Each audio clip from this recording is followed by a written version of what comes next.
mudra and sitting like this, simply intense. Nor will you ever see me sitting like this. No, you will not see me practicing Shambhavi or this or that. If I just close my eyes for 20 seconds, I'm done. I'm ready for the day. So, this is all good help. But is it the only way to do it? No. You can simply sit. If you learn to simply sit, you'll become tremendously intense. Right now, your energy is simply expended by doing unnecessary, endless activity.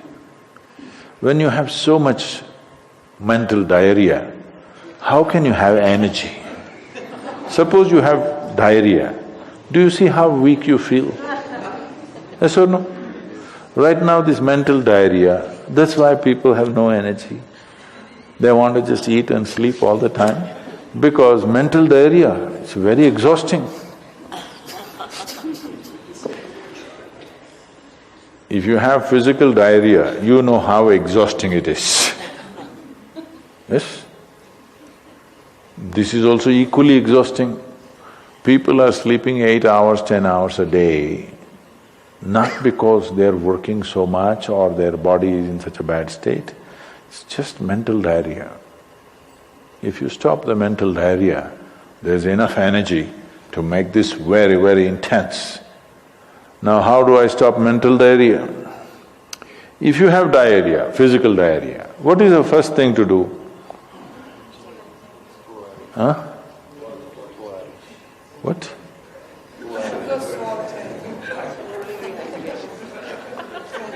Yes, run to the toilet, I know that.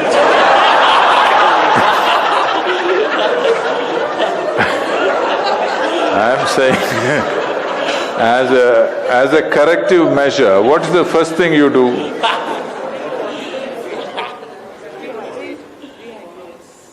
No, as a corrective measure, what is the first thing you do? First thing is stop eating, right?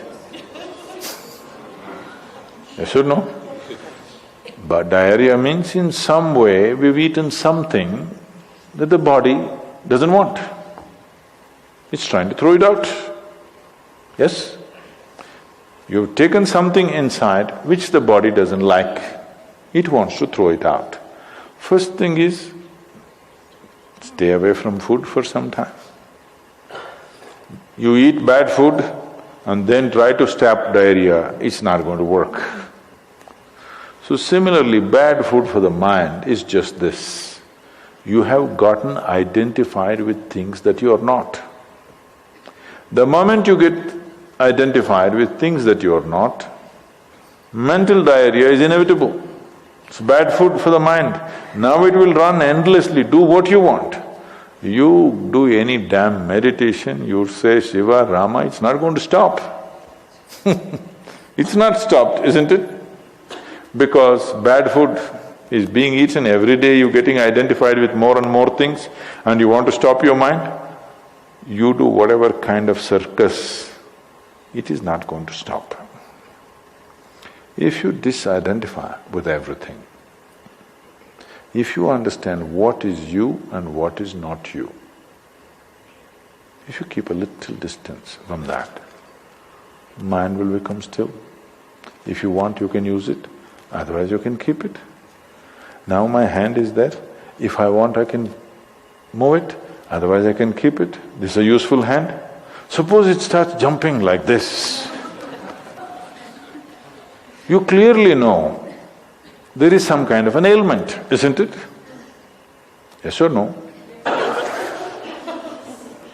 So if hand is jumping, you know it's an ailment. If mind is jumping, is it an ailment or no? The ailment has come because continuous wrong diet. You tell your mind that I am this, I am this, I am that, I am that. It's having diarrhea. You stop giving it wrong food. If you clearly see even if you do not know what is me, at least you know what is not me, isn't it? This much you do. Tonight before you go to bed, sit on your bed and sit down and discount everything that is not you. This house in which you're living, is this me? No. This loving parent or mother, father, wife or husband or child, they're wonderful, but is this me? No. Now these nice clothes I'm wearing, is this me? No.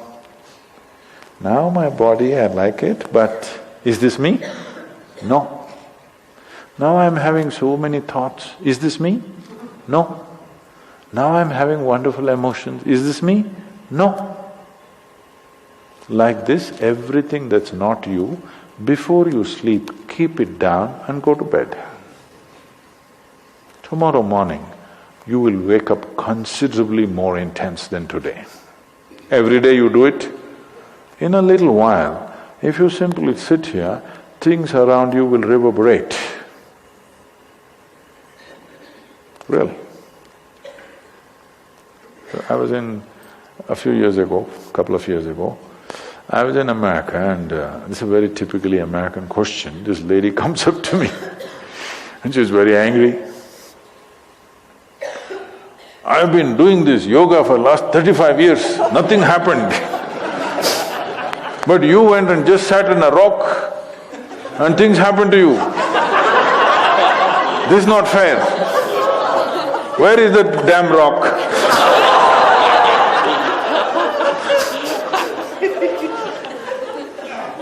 She thinks it's the rock which did it.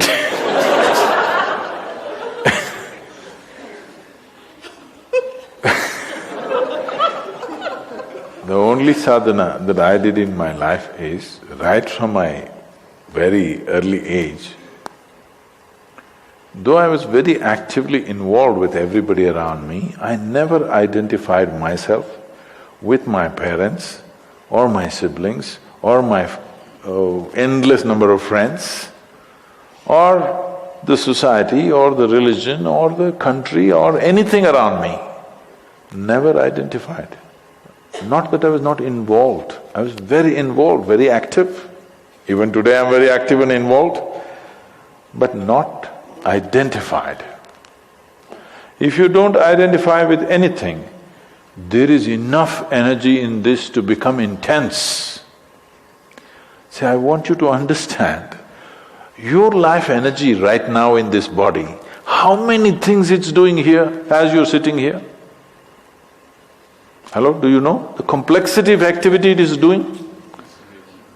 Every cell in the body, your liver, your kidney, your damn spleen and all kinds of stupid things that we cannot even figure even today.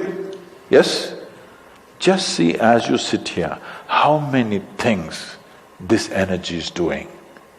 Obviously it must be intense to do all this. You are not able to experience it because of diarrhea. When you have diarrhea, that's how you feel, isn't it? Yes or no? So that's how